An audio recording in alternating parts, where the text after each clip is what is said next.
At 8:40, we have to welcome to the station Greg Hayes. And you might know Greg Hayes. I know Greg Hayes personally from being an actor. I've seen him in many productions at Canyon Theater Guild. He is a local resident. He is a coach right here in the William S. H. U-Haul Newhall School District. And now I'm learning more things about Greg Hayes, the multi-talented. I don't mind saying that. Apparently, he's an author. Welcome, Greg Hayes, to KHTS. Hi, thank you. Yeah, the last time I was on with you, it was Gilligan's Island musical. In which you played the professor, and it was just thank you. And it was just a darling production, darling. So here we are talking about how you've authored. Now, I'm reading your bio. I had no idea. You've already authored a few books, and now you have a brand new book. It's called Finding Grandma. What is Finding Grandma about? Is it a novel? Is it nonfiction? What are we talking about? It's nonfiction, but you talk about musicals. So what inspired me, I saw Hamilton, which was amazing, a gift from a former student's parents, and they took me, and it was incredible. And at the end, it's my favorite part when Liza Hamilton sings, and she sings, and when my time is up, have I done enough? Will they tell my story? Will they tell your story? Who lives, who dies, who tells your story? And that became really applicable to my grandmother, who I knew nothing about, and my dad knew nothing really either, because she died basically in childbirth, giving birth to him, and nobody knew anything about her. So he had a picture on his dresser every day of my life, and it was just kind of this expressionless picture, and I thought, well, that's Dad's mom. That was the only way I thought of her. And I saw a movie this summer. It was about a guy whose mom died in childbirth. I thought, okay, that's what Dad went through. And then I went, wait a minute. That's my grandmother. I have a void in my own life. I've never known anything about my grandmother. So I said, you know what? I'm going to tell her story when I had little clues and a little to go by. And so that's what it's about. So a little bit about your grandma. She was, now, because I have your bio here, she apparently had, in 1924, what was her claim to fame? Okay. So my grandfather, actually, he graduated from the Naval Academy, and a lot of the book is about the Academy back then, which is kind of fun. And he was also a boxer, was on the Olympic boxing team in 1924, the famous Chariot of Fire Olympics in Paris. And he's the first boxing champion in the history of collegiate athletics, which is kind of cool too, which I learned because I learned so much about him when I tried to learn about my grandmother. But he was the head of the Fifth Company, and the Fifth Company won the honor for being the color company, the best company there at the Naval Academy. Mm-hmm. And in the spring, they present the colors, the regimental colors. And there's a ceremony that you pick one of the ladies to be the color girl, and that's a huge, huge honor. And she presents the colors.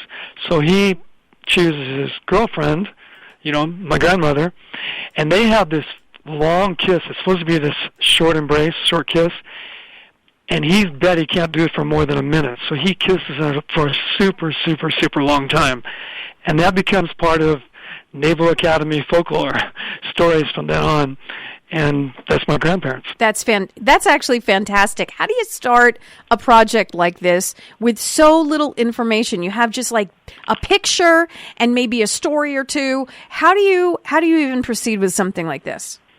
Mainly I have the story of the kiss, so I kind of started with that. But you're right. You kind of pray about it, you talk about people, and you search for what you've got. There was a breakthrough when I found a census, 1920 census information, and it was like, whoa, there she is. It was different than anything I've heard before. And then you see pictures, which you didn't know about, and then you learn more about him, and you learn about the background of the time and the Naval Academy. But the kicker, the real breakthrough, was when I discovered there were letters that they wrote each other when he was away at sea. And that's where I discovered her. That's where I really learned about her. And sometimes, at first I was like, I don't know if I want to read these, because what if they're like, ooh, I don't like these guys. They're like, they didn't love each other that much anyway. But it was the opposite. It was more than I could have hoped for. And she just became alive because it was her own words. And the more I read them, it was like, I could almost hear her say them. And then when you colorize the old black and white pictures, it's like, oh my goodness, this could be like today.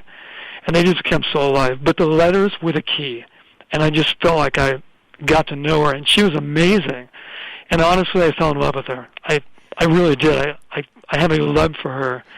Not just know about her, but I love her. So, and Greg, that's been really the best part. So, Greg, looking back now, because we started this interview by saying there was this one expressionless picture of my grandmother on top of the dresser that I saw my whole life.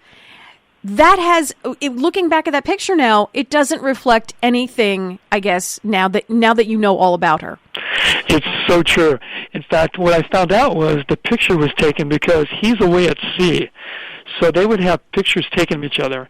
And most of them were this, I mean, she had a big smile. She was had a lot of expression and a very loving person. Again, a great smile.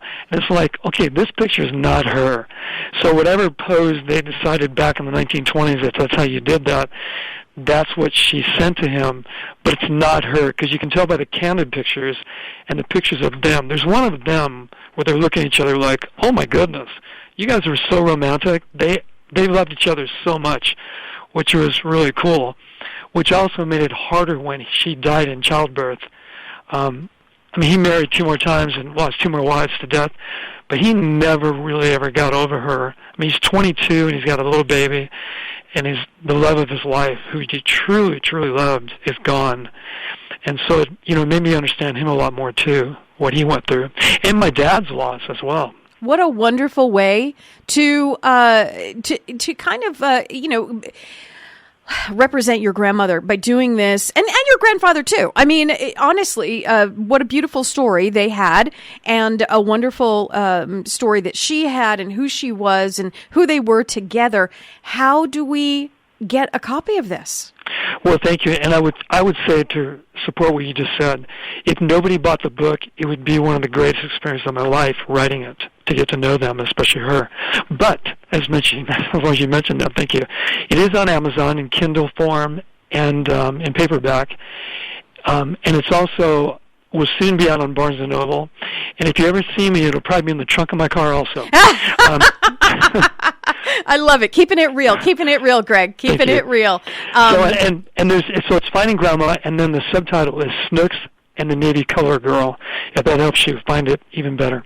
Finding Grandma with Greg Hayes. Fantastic interview. Thank you so much for letting us into your life, your grandparents, your grandma especially. You also have written 2 other books, Camp with Coach Wooden and The Kennedys of Hoboken.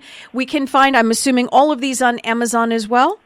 Yes. Mm-hmm. In fact, this book was released on the 5th anniversary of Camp with Coach Wooden. Oh, fantastic. Yeah. Nice celebration. Greg, it was lovely having you on the air with me. And reading, I think we've all read more, our share of books and all kinds of reading material over the last 9.5 months, where we've, been caught at home. And let's just add to it. Let's go to Amazon. Finding Grandma is the name of the book by Greg Hayes. Hopefully, Greg, we'll get to see you soon. Please be safe. Stay healthy, okay? Thank you so much. It's great talking to you as always.